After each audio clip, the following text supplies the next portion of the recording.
Bonjour et bienvenue dans le ministère de la préparation de l'épouse glorieuse de Christ. Nous sommes dans la série sur justement l'épouse de Christ. C'est la deuxième émission. Pour ceux qui ont suivi la première partie, c'était les révélations sur le Cantique des Cantiques.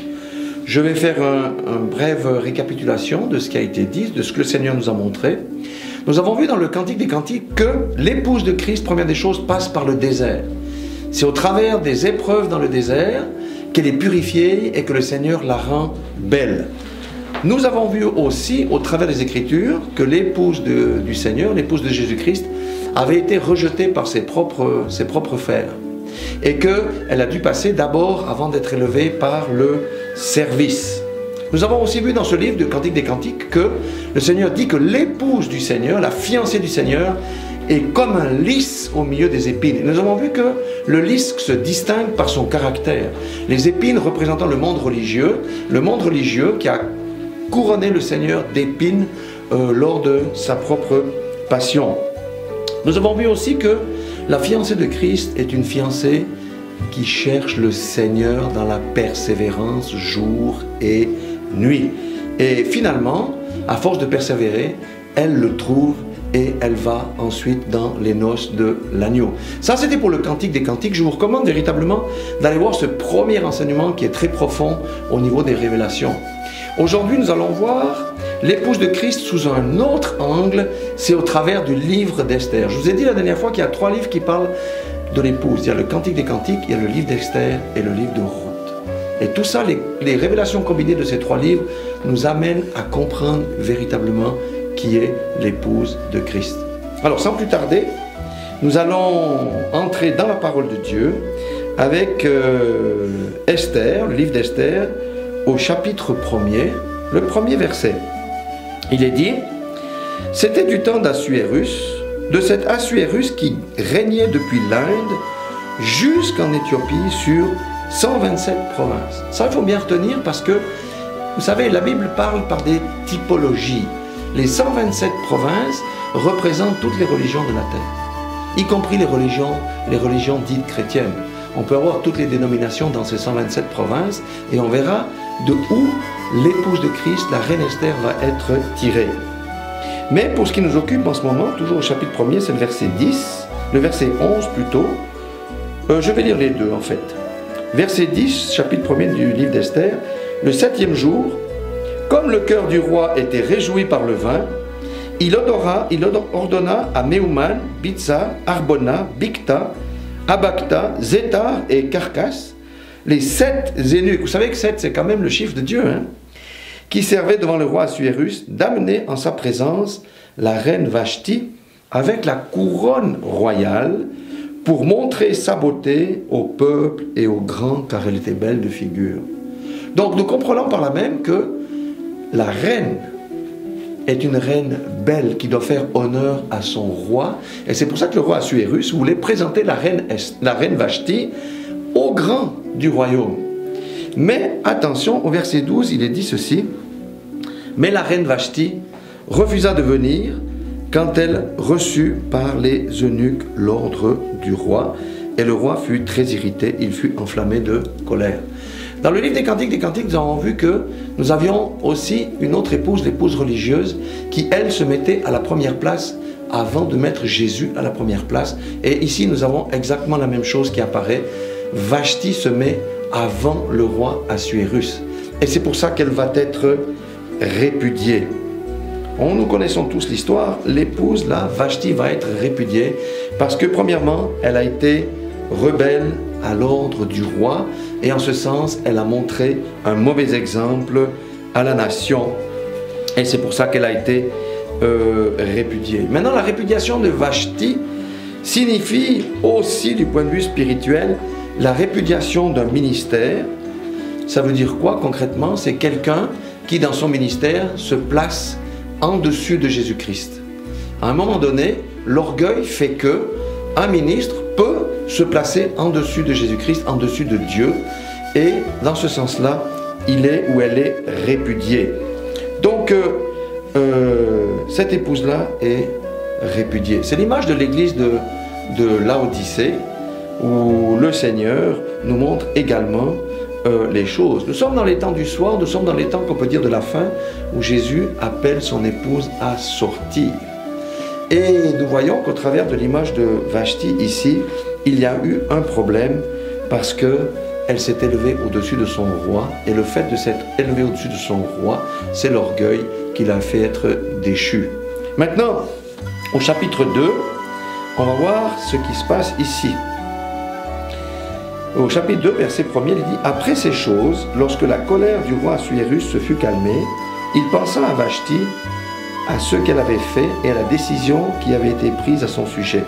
Alors, ceux qui servaient le roi dirent, ça c'est très important, qu'on cherche pour le roi des jeunes filles vierges et belles de figure, et que le roi établisse dans toutes les provinces de son royaume des commissaires chargés de rassembler toutes les jeunes filles vierges et belles de figure à Suse, la capitale, et de les rassembler à Suse dans la capitale, dans la maison des femmes, sous la surveillance des guets, eunuques du roi et gardiens des femmes, qui leur donnera les choses nécessaires pour leur toilette, et que la jeune fille qui plaira au roi devienne reine à la place de Vashti. Amen.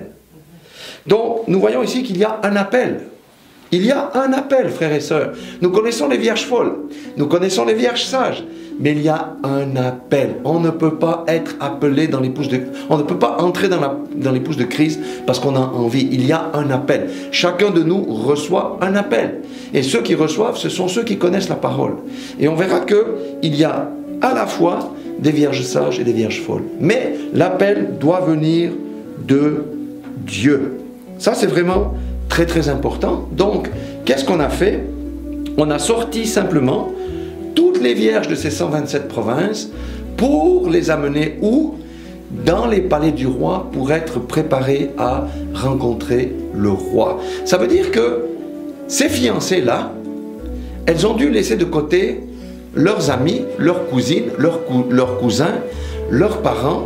Elles ont dû laisser de côté leurs traditions pour entrer dans la préparation de ce qu'on appelle de l'épouse.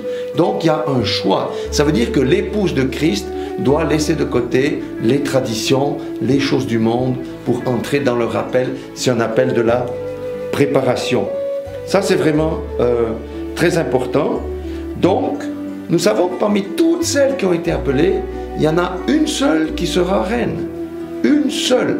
Et nous allons découvrir au travers de ce livre qui elle est et comment elle est élue. Toutes ont été sélectionnées, mais une seule est élue. La parole dit d'ailleurs aussi qu'il y a beaucoup d'appelés, mais peu d'élus.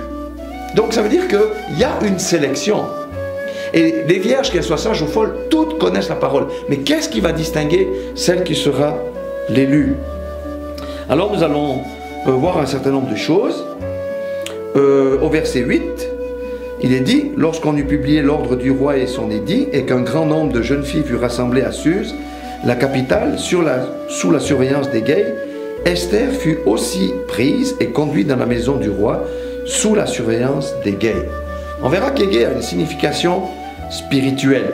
Mais maintenant, c'est le verset 10 qui nous intéresse plus particulièrement ici. Il est dit, Esther ne fit ni connaître son peuple, ni sa naissance, car Mardoché lui avait défendu d'en parler. Amen. Donc, Esther, elle avait un conseiller qui s'appelait Mardoché. Et elle a toujours suivi la voie de Mardoché. Mardoché représente le Saint-Esprit. Ça veut dire que la véritable épouse de Christ va suivre le Saint-Esprit, va suivre la direction divine. Égée, c'est un eunuque. Égée symbolise spirituellement les ministres ou les ministères qui sont dans la préparation de l'épouse. Pourquoi? Parce qu'ils ont la confiance du roi, parce qu'ils sont justement eunuques. Ça veut dire qu'ils ont crucifié les désirs de la chair. C'est pour ça que le Seigneur les a jugés dignes de préparer son épouse. Donc, Esther n'a pas fait connaître son peuple ni sa naissance. Ça veut dire que l'épouse de Christ, dans un premier temps, elle est cachée parmi toutes les autres. Elle connaît son identité, mais elle est cachée. L'épouse de Christ est invisible. Ça, c'est quelque chose de très important à comprendre. Maintenant, il est dit ici, au verset 12, « Chaque jeune fille allait à son tour vers le roi Assuérus, après avoir employé 12 mois à s'acquitter de ce qui était prescrit aux femmes. Pendant ce temps, elle prenait soin de leur toilette, 6 mois avec de l'huile de myrrhe et 6 mois avec des aromates et des parfums en usage parmi les femmes. Amen. Ça, c'est la préparation. Chaque vierge devait passer par une préparation. Ça, c'est l'épuration qu'on a vu dans le Cantique des Cantiques, passer par le désert. C'est l'épuration, c'est le nettoyage du cœur, le nettoyage extérieur et le nettoyage intérieur. 6 mois pour le nettoyage intérieur, ça veut dire tout ce qui est jalousie, tout ce qui est envie, tout ce qui est orgueil, tout ça doit être enlevé. Et 6 mois pour le nettoyage extérieur, ça veut dire le comportement. J'ai un bon comportement, j'ai l'humilité, je suis au service des autres. C'est tout ce qui regarde le caractère de Christ qui est préparé durant cette grande phase. Du reste, si nous allons en Apocalypse, au chapitre 19, au verset 7, je vais lire Apocalypse, chapitre 19, verset 7. Vous allez voir que la parole de Dieu, elle est vraiment parfaite. 7 et 8, la Bible dit ceci. Réjouissons-nous et soyons dans l'allégresse et donnons-lui gloire.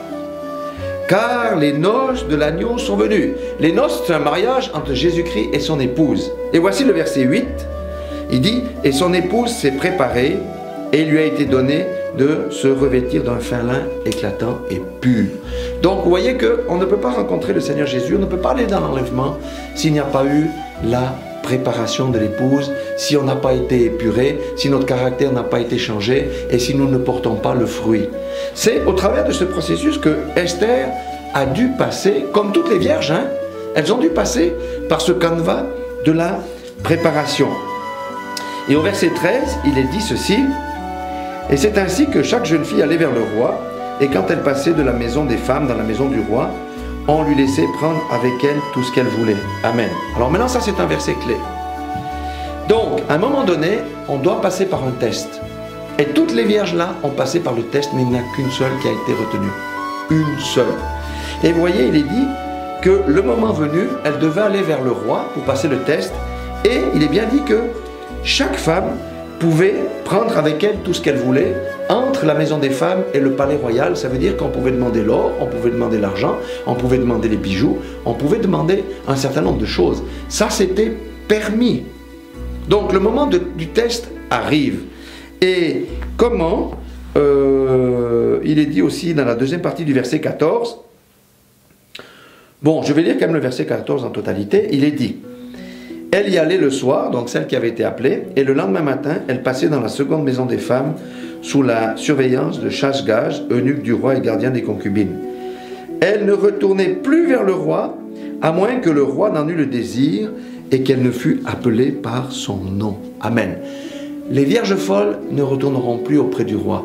C'est la vierge sage qui retournera au pied du roi et elle est appelée par son nom. Le Seigneur Jésus-Christ nous connaît. Pourquoi? Parce que notre nom est écrit dans le livre de vie.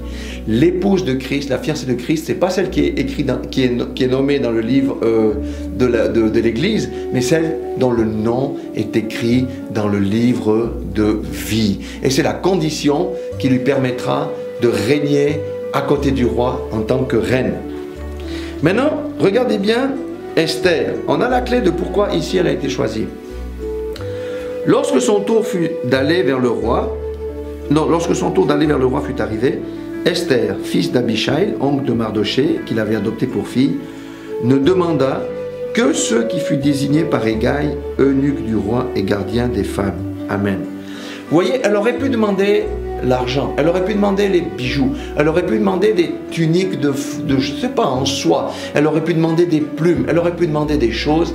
Elle n'a rien demandé. Elle a seulement pris ce que Hégaï lui avait dit de prendre. Ça veut dire que l'épouse de Christ a crucifié les désirs de ce monde, les convoitises des yeux et la convoitise de la chair. Vous voyez, la différence se fait par le cœur. Elle avait vraiment, la reine Esther, elle avait crucifié ces choses-là. Et vous voyez qu'à la fin du verset 15, il est encore dit quelque chose d'extraordinaire. Esther trouvait grâce aux yeux de tous ceux qui la voyaient. Amen. Pourquoi? Parce que l'épouse-là cherche premièrement les choses d'en haut, alors que les autres ont préféré les choses d'en bas. Et c'est le caractère qui distingue l'épouse de Christ. On a vu dans le Cantique des Cantiques du reste que la véritable épouse cherche son Dieu jour et nuit jusqu'à ce qu'elle le trouve. Elle manifeste de l'intérêt pour son époux, elle le met à la première place. Tandis que la Vierge folle de Cantique des Cantiques, elle s'est mise à la première place et elle a mis son époux en deuxième et elle a été disqualifiée et elle n'est point entrée dans les noces de l'agneau. Donc, vous savez, j'ai noté dans ma Bible ici même que le roi permettait, ou les usages permettaient aux vierges de prendre ce qu'elles voulaient. En fait, c'était le prix de la virginité, parce que les vierges étaient vierges, et quand elles allaient chez le roi, elles allaient perdre leur virginité, donc il y avait ce cadeau, sorte de cadeau en récompense. Mais vous voyez qu'Esther n'a fait aucun cas de ces choses charnelles et mondaines. Amen. Donc, Esther fut conduite auprès du roi, et le verset 17, il est dit ceci. Le roi aima Esther plus que toutes les autres femmes, et elle obtint grâce et faveur devant lui plus que toutes les autres jeunes filles. Il mit la couronne royale sur sa tête et la fit reine à la place de Vashti. Amen. Alors, deux choses. J'ai dit tout à l'heure que Esther, c'est par son caractère. Elle avait l'humilité, elle avait le détachement de ces choses du monde, et son caractère s'est dit qu'elle trouvait grâce aux yeux de tout le monde, et c'est ce qui était en elle. Parce que toutes les femmes étaient belles. Toutes les vierges là étaient belles, toutes les vierges là étaient magnifiques, elles avaient été préparées. Mais ce qui distinguait Esther, l'épouse de Christ, c'est son caractère, c'est son intérieur. Et il y a encore une autre chose aussi, le verset 18, il dit que le roi donna un grand festin à tous ses princes et à tous ses serviteurs, un festin en l'honneur d'Esther. Et il accorda du repos aux provinces et fit des présents avec une libéralité royale. Amen. L'épouse de Christ est toujours une bénédiction pour ceux qui la côtoient. En côtoyant l'épouse de Christ, il y a toujours des bénédictions qui sont liées à l'épouse de Christ. Toujours. Et les bénédictions la suivent. Et on voit que le roi qui représente Jésus-Christ ici, le roi Assuérus, donnant un grand festin à tous ses princes et à ses serviteurs, un festin en l'honneur d'Esther, et il accorda du repos aux provinces et fit des présents avec une libéralité royale. Ça veut dire que tout le monde a profité de la position de la reine Esther. Et nous, si nous disons que nous sommes dans l'épouse, nous devons être une bénédiction pour les autres et nous devons manifester la bénédiction envers les autres. Parce que c'est ainsi, quand on a le sceau du Seigneur sur nous, nous devons manifester la bénédiction et le Seigneur a accordé le repos. Il ne faut pas oublier que Jésus c'est le prince de paix et si nous lui appartenons, nous sommes aussi des enfants de la paix. Salomon, ça veut dire paix. Sulamite, sa fiancée, ça veut dire paix au féminin. Donc, nous sommes des promoteurs de la paix et nous sommes une bénédiction pour les autres. Donc, ce que nous devons retenir jusqu'ici, c'est que il faut d'abord un appel pour dire je suis dans l'épouse. Les vierges folles, les vierges sales ont eu un appel. Toutes connaissent la parole, mais il y a un élément de distinction. C'est l'obéissance à la voix du Saint-Esprit. Mardoché représente le Saint-Esprit. Esther ne s'est jamais mise à la première place. Elle a été humble, elle s'est détachée des choses du monde. Elle a eu une transformation du caractère, ce qui fait qu'elle a été appréciée par les autres avant d'être appréciée par le roi et alors obtenu la faveur du roi. Maintenant, lorsque le roi donne sa faveur, elle devient un objet de bénédiction pour tous ceux qui la côtoient. Amen. Et ça, c'est la destinée si nous sommes dans l'épouse. C'est bien pour ça qu'on doit réfléchir. Est-ce que notre préparation a été suffisante? Est-ce qu'on est déjà dans ce temps-ci? Ou est-ce qu'il y a encore des choses qui doivent être épurées en moi? On a vu Hégai. Hégai, c'était l'eunuque. Comme j'ai dit, on doit savoir aussi que les eunuques, ils ont vaincu le monde. Ça veut dire qu'il n'y a plus la convoitise de la chair, la convoitise du monde. C'est pour ça que le Seigneur donne à ces ministres-là, qu'ils soient des hommes ou des femmes, la charge de préparer son épouse. Pourquoi? Parce qu'eux-mêmes ont déjà vaincu le monde et ses convoitises. Amen. Maintenant, il y a une chose que j'aimerais vous faire comprendre. C'est au chapitre 2, le verset 5. Il donne des indications à propos de Mardoché. Il est dit: il y avait dans Suse, la capitale, un juif nommé Mardoché, fils de Jaïr, fils de Shimei et fils de Kis. Kis, c'est de la tribu d'où est sorti Saül. Il faut retenir ça. C'est la tribu d'où est sorti Saül, parce que Kis faisait partie de la famille de Saül faisait partie de la famille de Kis. Maintenant, au chapitre 3, verset 1, il est dit ceci. Après ces choses, le roi Assuérus fit monter au pouvoir Aman, fils d'Amedata, l'Agagite. Amen. Maintenant, Aman descendait du roi Agag parce que c'était un Agagite. Et au temps de Samuel et du roi Agag, il y avait la guerre entre les deux nations. Et Agag était un roi qui avait la haine contre les Israélites et il avait combattu comme le roi Saül, et c'est même le prophète Samuel qui avait taillé en pièces Agag. Donc la haine qu'avait le roi Agag envers les Israélites et les Hébreux, eh bien c'est la même haine qui a passé les générations pour arriver sur Aman.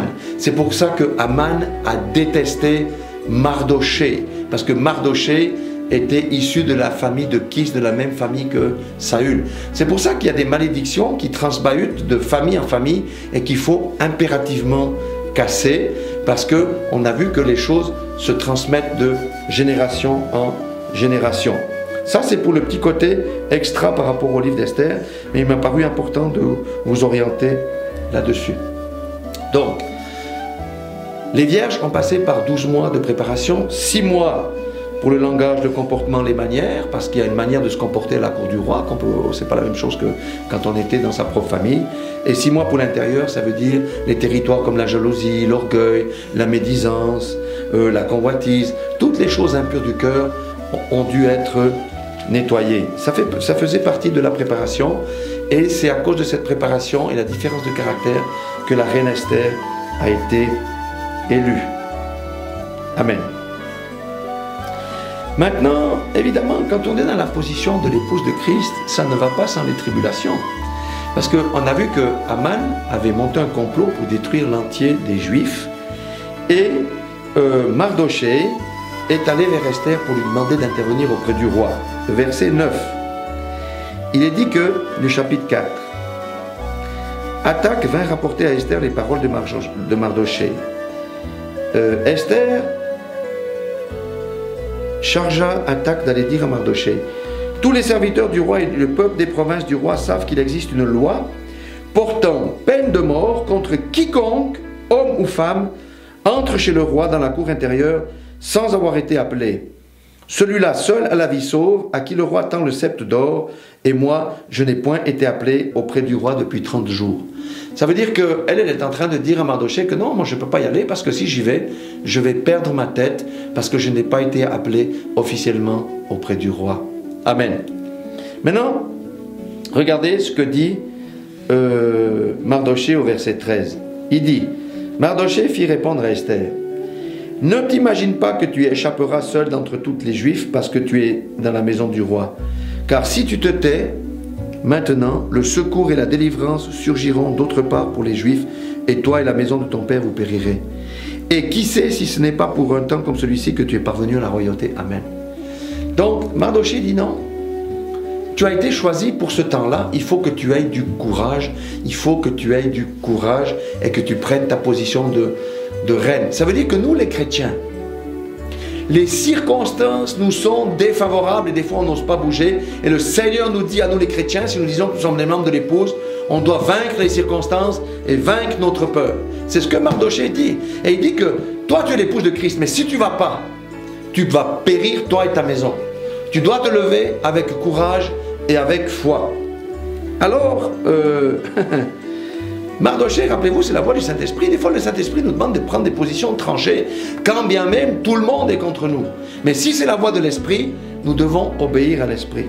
Alors, Esther va se plier, parce qu'elle a compris que peut-être que c'est vrai, c'est pour cela que j'ai été élue reine.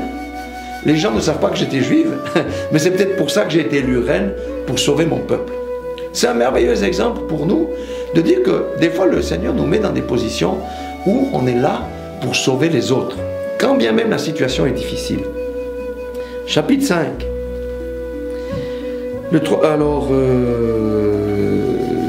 Chapitre 4 toujours, verset 15, Esther envoya dire à Mardoché: va, rassemble tous les Juifs qui se trouvent à Suse et jeûnez pour moi, sans manger ni boire pendant 3 jours, ni la nuit ni le jour. Moi aussi je jeûnerai, de même que mes servantes. Puis j'entrerai chez le roi, malgré la loi, et si je dois périr, donc je périrai. Amen. Vous voyez, ça c'est la position juste. D'ailleurs, le jeûne d'Esther a perduré jusqu'à nos jours, puisque dans certains cas difficiles, qu'est-ce que nous prenons? Nous prenons le jeûne d'Esther. Parce que des fois, c'est seul le jeûne d'Esther qui est capable de faire bouger les choses. Et elle a dit, je vais donc jeûner, je vais y aller, si je dois mourir, je meurs. Donc ça, c'est l'esprit du sacrifice de l'épouse de Christ. Nous devons avoir, frères et sœurs, l'esprit du sacrifice. Parce que quand Dieu, voyez, je tire le parallèle avec Abraham. L'esprit m'inspire maintenant. Abraham, Dieu a quand même demandé à Abraham d'aller sacrifier son fils. Le fils de la promesse, il a attendu 25 ans pour avoir un fils. Et après 8 ans, il doit aller le tuer sur la montagne. Dieu teste notre foi. Et des fois, Dieu nous demande des choses pour tester notre foi. Et Esther a été de nouveau testée ici. Mais elle a dit, d'accord, je vais aller au péril de ma vie. Et regardez, chapitre 5, le verset 2, le verset 3. On va prendre le verset 1. Le troisième jour, Esther mit ses vêtements royaux et se présenta dans la cour intérieure de la maison du roi, devant la maison du roi. Le roi était assis sur son trône royal dans la maison royale, face à l'entrée de la maison. Lorsque le roi vit la reine Esther debout dans la cour, elle trouva grâce à ses yeux. Vous voyez le pouvoir de l'épouse? Elle a trouvé grâce aux yeux du roi. Ça veut dire que les circonstances doivent changer pour nous lorsqu'on a une position ferme dans le Seigneur. Le roi a très bien pu dire, mais qui t'a fait venir ici? Tu connais la loi, tu vas mourir. Donc, maintenant le verset 2, la deuxième partie, il dit, et le roi tendit à Esther le sceptre d'or qu'il tenait à la main. Esther s'approcha et toucha le bout du sceptre. Amen. Ça veut dire que maintenant elle peut poser sa requête. Verset 3. Et le roi lui dit, qu'as-tu, reine Esther, et que demandes-tu? Quand ce serait la moitié du royaume, elle te serait donnée. Amen. Ça veut dire que quelle que soit la requête, elle a la faveur du roi et le Seigneur va nous exaucer. Quand on est dans une position de foi telle que comme ça, mis devant une position extrême, le Seigneur va honorer notre courage et va exaucer notre requête. Donc, elle obtint la faveur. Alors, sur tout ce qu'on a lu là, sur cette partie, il y a 3 choses.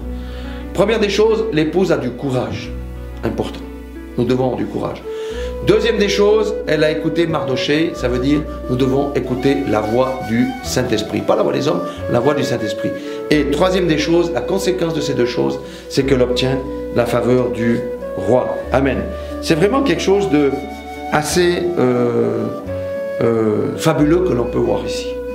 Maintenant, dans ce livre, j'aimerais vous parler de la banque du ciel. Ça, c'est quelque chose d'important. C'est Mardochée. Nous aussi, nous sommes des enfants de Dieu, des Mardochées, mais là, en ce moment-là, Mardochée quitte son rôle de Saint-Esprit, mais on va voir comment Dieu peut honorer un homme. Chapitre 6. Cette nuit-là, le roi ne put pas dormir, et il se fit apporter le livre des annales des chroniques. On les lut devant le roi. Et l'on trouva écrit ce que Mardochée avait révélé au sujet de Bigtan et Teresh, parce qu'il y avait eu un complot. Ces 2 eunuques-là voulaient tuer le roi. Et les 2 eunuques du roi, gardes du seuil, qui avaient voulu porter la main sur le roi Assuérus. Verset 3, le roi dit, quelle marque de distinction et d'honneur Mardochée a-t-il reçu pour cela? Et les autres disent, il n'a rien reçu, répondirent ceux qui servaient le roi. Amen. Ça veut dire qu'on peut poser des actes qui ne sont pas reconnus aujourd'hui, mais un jour, quand on en a besoin, Dieu va les reconnaître. C'est ça que j'appelle la banque du ciel. Des fois, on fait du bien autour de nous et il semble qu'on n'a rien en retour. Mais un jour, quand on est dans la difficulté, le Seigneur va se rappeler ce qu'on a fait pour lui et il va appliquer le principe de la banque du ciel. Amen. Et après, on connaît la suite. Le roi ordonne à Aman de prendre un vêtement royal et un cheval et de montrer l'honneur à Aman, et c'est ainsi qu'il a été honoré. Ça, c'est pour nous dire, frères et sœurs, des fois tout le bien que nous faisons, nous ne savons pas où il est stocké, mais la Bible dit que si nous faisons du bien, il y a une banque au ciel, et à un moment donné, quand nous sommes dans le besoin, le Seigneur va nous donner 10 fois ou 100 fois ce qu'on a apporté ici sur la terre dans les moments de difficulté. Ça, c'est juste pour vous dire qu'il y a quelques principes spirituels qu'on doit connaître dans notre marche avec le Seigneur. Donc, nous connaissons toute la suite. Aman a été pendu.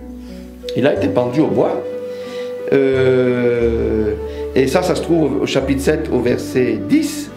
Le roi dit qu'on y pende Aman, et l'on pendit Aman au bois qu'il avait préparé pour Mardochée, et la colère du roi s'apaisa. Amen. Il y a une parole qui dit dans Ecclésiaste, ça doit être Ecclésiaste 18, sauf erreur, qui dit que celui qui creuse une fosse, il tombe. Aman a voulu creuser la fosse de Mardochée, mais c'est lui, le méchant, c'est lui qui va tomber dans la fosse. Amen. Ça doit être quelque chose qui doit être très puissant pour nous encourager et nous exhorter, parce que des fois le diable nous pourrit la vie, hein. Il nous fait des croche-pattes, il nous fait des choses, il nous fait des pièges, mais à la fin Dieu va se glorifier, c'est lui qui va tomber dans la fosse. C'est le temps des récompenses. Et donc, vous voyez aussi au chapitre 8, le verset 1, il est dit, en ce même jour, le roi Assuérus donna à la reine Esther la maison de Haman. Ça veut dire que même les biens du méchant nous reviennent chez nous. Celui qui est venu nous voler, il va tout perdre, et même ses biens nous sont acquis. Vous voyez qu'en étant l'épouse de Christ, on a des difficultés, mais on a toujours la victoire, et les bénédictions de Dieu sont très grandes pour nous. Amen. Maintenant, après, évidemment, on sait que le roi avait signé un édit qu'on ne pouvait pas révoquer, et cet édit-là donnait l'ordre à ceux qui n'est pas juifs, le pouvoir de tuer tous les juifs. Mais Mardochée, à qui on avait donné le sceau royal après pour décider, a dit que non, si vous avez donné l'ordre, on ne peut pas le révoquer, mais nous, je donne aussi la possibilité aux Juifs de se défendre. Et le Seigneur Jésus a donné, le Dieu Tout-Puissant, a donné une victoire éclatante aux Juifs par rapport à tous ceux qu'on avait essayé de combattre. Et au chapitre 9, verset 2, on va dire même au verset 9, au premier verset, il dit « Au 12e mois, qui est le mois d'Adar, le 13e jour du mois, jour où devait s'exécuter l'ordre d'édit du roi, et où les ennemis des Juifs avaient espéré dominer sur eux, ce fut le contraire qui arriva, et les Juifs dominèrent sur leurs ennemis. Les Juifs se rassemblèrent dans leurs villes, dans toutes les provinces du roi Assuérus, pour mettre la main sur ceux qui cherchaient leur perte. Et personne ne put leur résister, car la crainte qu'on avait d'eux s'était emparée de tous les peuples. » Ça veut dire que, quelles que soient les ruses des ennemis, quelle que soit la puissance de l'ennemi qui se lève contre nous, il a la défection. Amen. Maintenant, on va quand même encore voir quelque chose que Esther a fait au chapitre 13, au verset 13 du chapitre 9.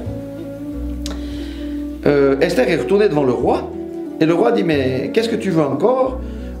Quelle est ta demande? Elle te sera accordée et tu l'obtiendras. » Et elle formule la demande suivante au verset 13 du chapitre 9. Elle dit, Esther répondit, « Si le roi le trouve bon, qu'il soit permis aux juges, aux Juifs qui sont à Suse, d'agir encore demain selon le décret d'aujourd'hui, et que l'on pende au bois l'édifice d'Aman. » Ça veut dire qu'il n'y a pas de pitié pour l'ennemi. On ne fait pas de quartier avec l'ennemi, on ne pactise pas avec l'ennemi, on ne fait pas de compromis avec l'ennemi, on le tue.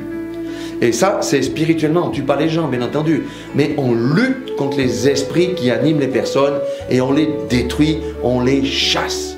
Ça veut dire que si on est parti de l'épouse de Christ, on est dans le combat spirituel et le Seigneur nous donne la victoire parce qu'il a fait pendre l'édifice d'Aman. Ça veut dire qu'il faut savoir contre qui on combat.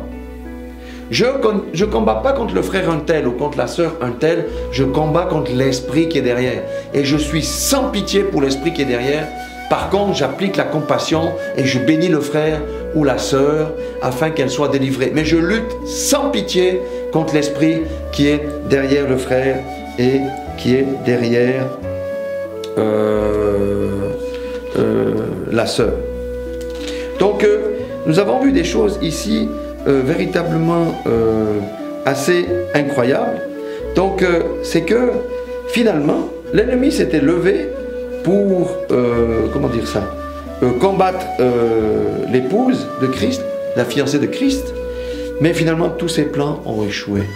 Mais pourquoi ces plans ont échoué?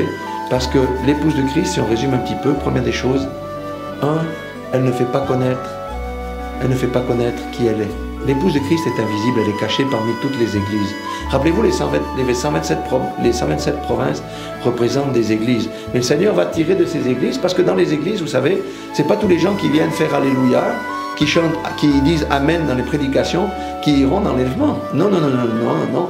Seuls ceux qui font la volonté de Dieu iront dans l'enlèvement, et seuls ceux qui manifestent le caractère d'Esther, ça veut dire qu'ils sont prêts, qu'ils sont d'accord de passer par la préparation, le nettoyage intérieur et le nettoyage extérieur.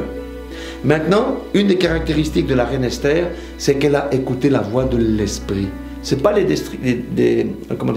distractions du monde, mais c'est la voix de l'Esprit. Ça veut dire que si je n'ai pas une communion personnelle avec mon Dieu, je ne peux pas entendre la voix de l'Esprit. C'est pour ça que nous, si nous disons que nous sommes des vierges, nous devons écouter ce que l'Esprit, et pour écouter ce que l'Esprit nous dit, nous devons avoir une communion personnelle avec le Seigneur. Ça veut dire dans la prière, mais aussi dans la méditation, parce que Dieu se révèle au travers de la parole.